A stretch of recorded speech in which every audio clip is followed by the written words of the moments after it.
आप सभी को मेरा नमस्ते है। मैं आप सबका हार्दिक स्वागत करती हूँ और आशा करती हूँ कि आप सभी लोग सुखी होंगे, स्वस्थ होंगे और प्रसन्न होंगे।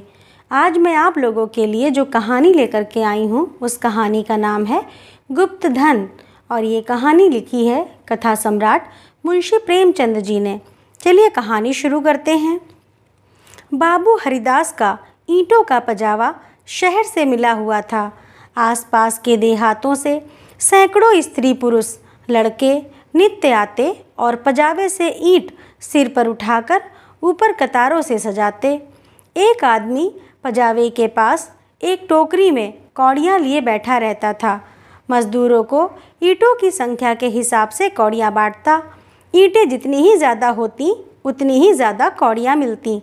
इस लोभ में बहुत से मजदूर बूते के बाहर काम करते। वृद्धों और बालकों को ईंटों के बोझ से अकड़े हुए देखना बहुत करुणाजनक दृश्य था। कभी कभी बाबू हरिदास स्वयं आकर कौड़ी वाले के पास बैठ जाते और ईंटें लादने को प्रोत्साहित करते। यह दृश्य तब और भी दारुण हो जाता था जब ईंटों की कोई असाधारण आवश्यकता आ पड़ती। उसमें मजूरी दूनी कर दी जाती और मजूर लोग अपनी सामर्थ्य से दूनी ईंटें लेकर चलते। एक एक पग उठाना कठिन हो जाता। उन्हें सिर से पैर तक पसीने में डूबे पजावे की राख चढ़ाए ईंटों का एक पहाड़ सिर पर रखे बोझ से दबे देखकर ऐसा जान पड़ता था मानो लोभ का भूत उन्हें जमीन पर पटक कर उनके सिर पर सवार हो गया है। सबसे करुण दशा एक छोटे लड़के की थी जो सदैव अपनी अवस्था के लड़कों से दुगनी ईंटें उठाता और सारे दिन अविश्रांत परिश्रम और धैर्य के साथ अपने काम में लगा रहता। उसके मुख पर ऐसी दीनता छाई रहती थी। उसका शरीर इतना कृश और दुर्बल था कि उसे देखकर दया आ जाती थी। और लड़के बनिए की दुकान से गुड़ लाकर खाते। कोई सड़क पर जाने वाले इक्कों और हवा गाड़ियों की बहार देखता और कोई व्यक्तिगत संग्राम में अपने जिह्वा और बाहु के जौहर दिखाता। लेकिन इस गरीब लड़के को अपने काम से काम था।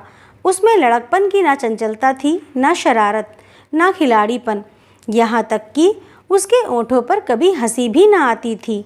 बाबू हरिदास को उसकी दशा पर दया आती। कभी कभी कौड़ी वाले को इशारा करते कि उसे हिसाब से अधिक कौड़ियाँ दे दे। कभी कभी वे उसे कुछ खाने को दे देते। एक दिन उन्होंने उस लड़के को बुलाकर अपने पास बैठाया और उसके समाचार पूछने लगे। ज्ञात हुआ कि उसका घर पास ही के गांव में है। घर में एक वृद्धा माता के सिवा और कोई नहीं है और वह वृद्धा भी किसी पुराने रोग से ग्रस्त रहती है। घर का सारा भार इसी लड़के के सिर था। कोई उसे रोटियां बनाकर देने वाला भी ना था। शाम को जाता तो अपने हाथों से रोटियां बनाता और अपनी माँ को खिलाता था। जाति का ठाकुर था। किसी समय उसका कुल धन धान्य संपन्न था। लेन देन होता था और शक्कर का कारखाना चलता था। कुछ जमीन भी थी, किंतु भाइयों की स्पर्धा और विद्वेष ने उसे इतनी हीनावस्था को पहुंचा दिया कि अब रोटियों के लाले थे। लड़के का नाम मगन सिंह था। हरिदास ने पूछा, गांव वाले तुम्हारी कुछ मदद नहीं करते? मगन, वाह, उनका वश चले तो मुझे मार डालें। सब समझते हैं कि मेरे घर में रुपए गड़े हैं। हरिदास ने उत्सुकता से पूछा, पुराना घराना है, कुछ ना कुछ तो होगा ही। तुम्हारी माँ ने इस विषय में तुमसे कुछ नहीं कहा? मगन, बाबूजी नहीं, एक पैसा भी नहीं। रुपए होते तो अम्मा इतनी तकलीफ क्यों उठाती? बाबू हरिदास मगन सिंह से इतने प्रसन्न हुए कि मजूरों की श्रेणी से उठाकर अपने नौकरों में रख लिया। उसे कौड़ियाँ बांटने का काम दिया और पजावे में मुंशी जी को ताकीद कर दी कि इसे कुछ पढ़ना लिखना सिखाइए। अनाथ के भाग्य जाग उठे। मगन सिंह बड़ा कर्तव्यशील और चतुर लड़का था। उसे कभी देर ना होती, कभी नागा ना होता। थोड़े ही दिनों में उसने बाबू साहब का विश्वास प्राप्त कर लिया। लिखने पढ़ने में भी कुशल हो गया। बरसात के दिन थे। पजावे में पानी भरा हुआ था। कारोबार बंद था। मगन सिंह 3 दिनों से गैर हाजिर था। हरिदास को चिंता हुई। क्या बात है, कहीं बीमार तो नहीं हो गया? कोई दुर्घटना तो नहीं हो गई? कई आदमियों से पूछताछ की। पर कुछ पता ना चला। चौथे दिन पूछते पूछते मगन सिंह के घर पहुँचे। घर क्या था, पुरानी समृद्धि का ध्वंसावशेष मात्र था। उनकी आवाज़ सुनते ही मगन सिंह बाहर निकल आया। हरिदास ने पूछा, कई दिनों से आए क्यों नहीं? माता का क्या हाल है? मगन सिंह ने अवरुद्ध कंठ से उत्तर दिया, अम्मा आजकल बहुत बीमार हैं। कहती हैं अब ना बचूंगी। कई बार आपको बुलाने के लिए मुझसे कह चुकी हैं, पर मैं संकोच के मारे आपके पास ना आता था। अब आप सौभाग्य से आ गए हैं तो जरा चलकर उन्हें देख लीजिए, उनकी लालसा भी पूरी हो जाए। हरिदास भीतर गए। सारा घर भौतिक निस्सारता का परिचायक था। सुर्खी, कंकड़, ईंटों के ढेर चारों ओर पड़े हुए थे। विनाश का प्रत्यक्ष स्वरूप था। केवल 2 कोठरियां गुजर करने लायक थीं। मगन सिंह ने एक कोठरी की ओर उन्हें इशारे से बताया। हरिदास भीतर गए तो देखा कि वृद्धा एक सड़े हुए काठ के टुकड़े पर पड़ी कराह रही है। उनकी आहट पाते ही आंखें खोलीं और अनुमान से पहचान गईं। बोली, आप आ गए, बड़ी दया की। आपके दर्शनों की बड़ी अभिलाषा थी। मेरे अनाथ बालक के नाथ अब आप ही हैं। जैसे आपने अब तक उसकी रक्षा की है, वह निगाह उस पर सदैव बनाए रखिएगा। मेरी विपत्ति के दिन पूरे हो गए, इस मिट्टी को पार लगा दीजिएगा। एक दिन घर में लक्ष्मी का वास था। अदिन आए तो उन्होंने भी आंखें फेर लीं। पुरखों ने इसी दिन के लिए कुछ थाथी धरती माता को सौंप दी थी। उसका बीजक बड़े यत्न से रखा था, पर बहुत दिनों से उसका कहीं पता ना लगता था। मगन के पिता ने बहुत खोजा पर ना पा सके, नहीं तो हमारी दशा इतनी हीन ना होती। आज 3 दिन हुए मुझे वह बीजक आप ही आप रद्दी कागजों में मिल गया। तब से उसे छिपाकर रखे हुए हूँ। मगन बाहर है। मेरे सिरहाने जो संदूक रखी है उसी में वह बीजक है। उसमें सब बातें लिखी हैं। उसी से ठिकाने का भी पता चलेगा। अवसर मिले तो उसे खुदवा डालिएगा, मगन को दे दीजिएगा। यही कहने के लिए आपको बार बार बुलवाती थी। आपके सिवा मुझे किसी पर भी विश्वास ना था। संसार से धर्म उठ गया, किसकी नीयत पर भरोसा किया जाए। हरिदास ने बीजक का समाचार किसी से ना कहा। नीयत बिगड़ गई, दूध में मक्खी पड़ गई। बीजक से ज्ञात हुआ कि धन उस घर से 500 डग पश्चिम की ओर एक मंदिर के चबूतरे के नीचे है। हरिदास धन को भोगना चाहते थे, पर इस तरह कि किसी को कानो कान खबर ना हो। काम कष्ट साध्य था। नाम पर धब्बा लगने की प्रबल आशंका थी, जो संसार में सबसे बड़ी यंत्रणा है। कितनी घोर नीचता थी। जिस अनाथ की रक्षा की, जिसे बच्चे की भांति पाला, उसके साथ विश्वासघात। कई दिनों तक आत्मवेदना की पीड़ा सहते रहे। अंत में कुतर्कों ने विवेक को परास्त कर दिया। मैंने कभी धर्म का परित्याग नहीं किया और ना कभी करूँगा। क्या कोई ऐसा प्राणी भी है जो जीवन में एक बार भी विचलित ना हुआ हो? यदि है तो वह मनुष्य नहीं, देवता है। मैं मनुष्य हूँ, मुझे देवताओं की पंक्ति में बैठने का दावा नहीं है। मन को समझाना बच्चे को फुसलाना है। हरिदास सांझ को सैर करने के लिए घर से निकल जाते। जब चारों ओर सन्नाटा छा जाता तो मंदिर के चबूतरे पर आ बैठते और एक कुदाली से उसे खोदते। दिन में 2-1 बार इधर उधर ताक झाँक करते कि कोई चबूतरे के पास खड़ा तो नहीं है। रात की निस्तब्धता में उन्हें अकेले बैठे ईंटों को हटाते हुए उतना ही भय होता था जितना किसी भ्रष्ट वैष्णव को आमिष भोजन से होता है। चबूतरा लंबा चौड़ा था। उसे खोदते 1 महीना लग गया और अभी आधी मंजिल भी तय न हुई। इन दिनों उनकी दशा उस पुरुष की सी थी जो कोई मंत्र जगा रहा हो। चित्त पर चंचलता छाई रहती। आँखों की ज्योति तीव्र हो गई थी। बहुत गुमसुम रहते, मानो ध्यान में हो। किसी से बातचीत ना करते। अगर कोई छेड़ कर बात करता तो झुंझला पड़ते। पजावे की ओर बहुत कम जाते। विचारशील पुरुष थे। आत्मा बार बार इस कुटिल व्यापार से भागती। निश्चय करते कि अब चबूतरे की ओर ना जाऊंगा, पर संध्या होते ही उन पर एक नशा सा छा जाता। बुद्धि विवेक का अपहरण हो जाता। जैसे कुत्ता मार खाकर थोड़ी देर के बाद टुकड़े के लालच में जा बैठता है, वही दशा उनकी थी। यहाँ तक कि दूसरा मास भी व्यतीत हुआ। अमावस की रात थी। हरिदास मलिन हृदय में बैठी हुई काली माँ की भांति चबूतरे पर बैठे हुए थे। आज चबूतरा खुद जाएगा, जरा देर तक और मेहनत करनी पड़ेगी। कोई चिंता नहीं। घर में लोग चिंतित हो रहे होंगे, पर अभी निश्चित हुआ जाता है कि चबूतरे के नीचे क्या है। पत्थर का तहखाना निकल आया तो मैं समझ जाऊंगा कि धन अवश्य होगा।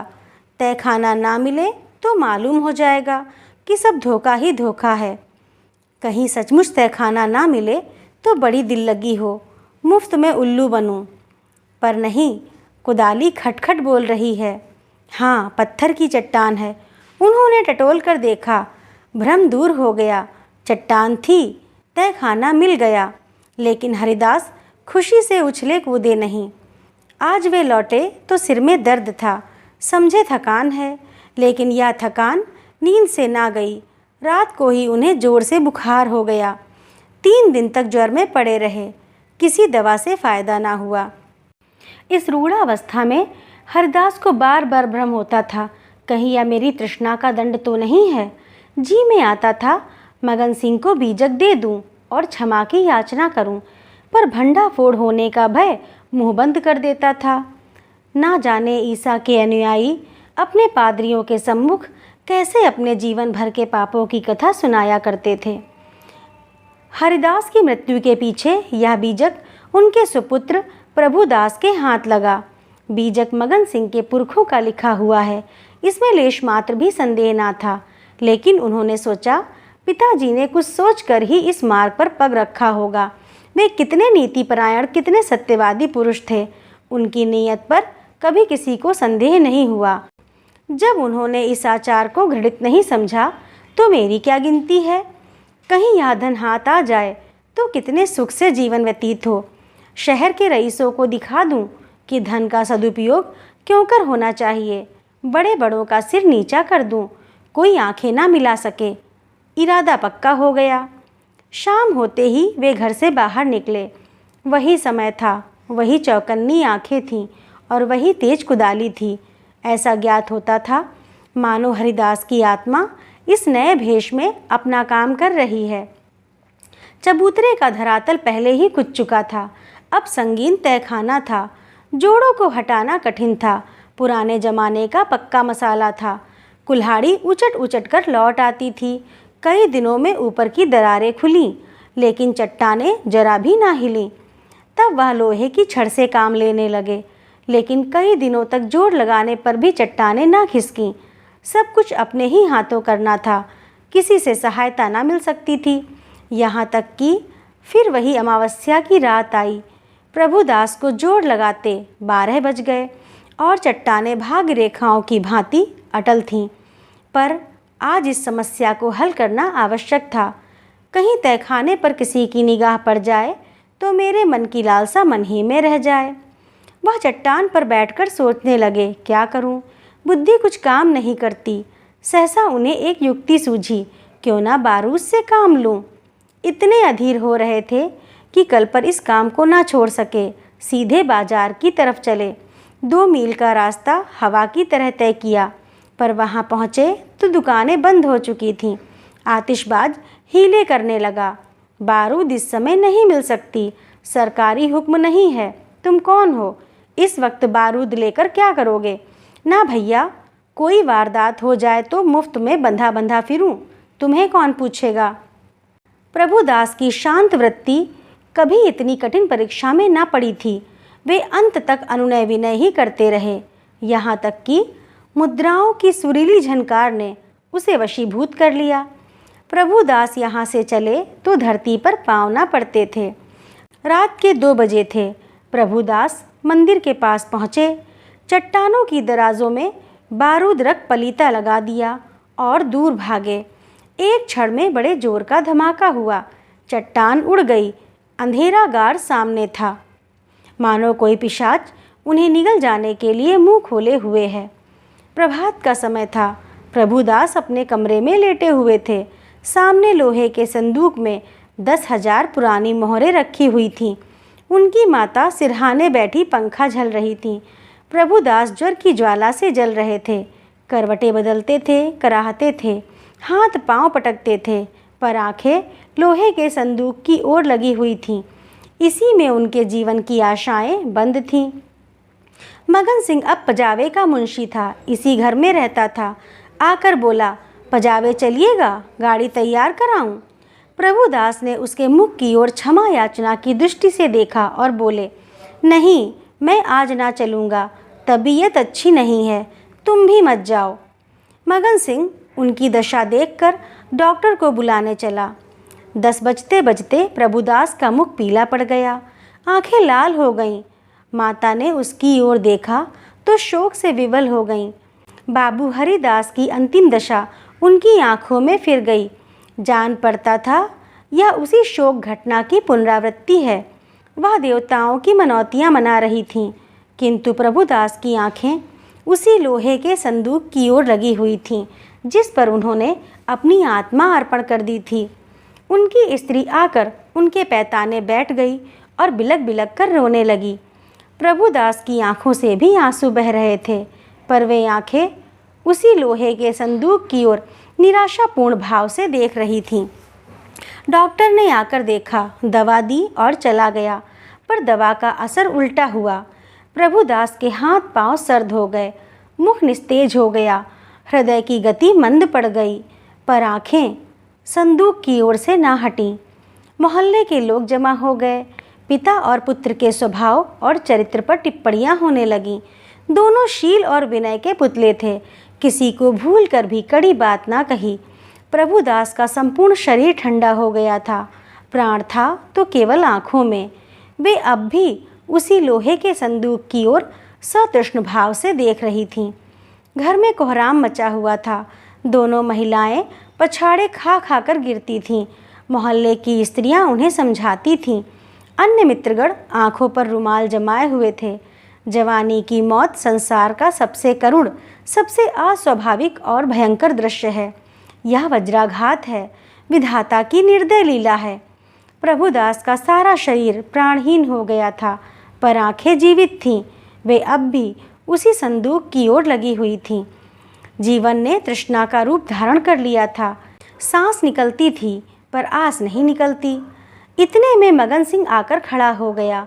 प्रभुदास की निगाह उस पर पड़ी। ऐसा जान पड़ा मानो उनके शरीर में फिर रक्त का संचार हुआ। अंगों में स्फूर्ति के चिन्ह दिखाई दिए। इशारे से अपने मुंह के निकट बुलाया, उसके कान में कुछ कहा। एक बार लोहे के संदूक की ओर इशारा किया और आंखें उलट गईं, प्राण निकल गए। तो दोस्तों, कैसी लगी आप लोगों को यह कहानी? अगर अच्छी लगी हो तो लाइक करिए, शेयर करिए और ऐसी ही और कहानियों के लिए मेरे चैनल को सब्सक्राइब करिए। धन्यवाद।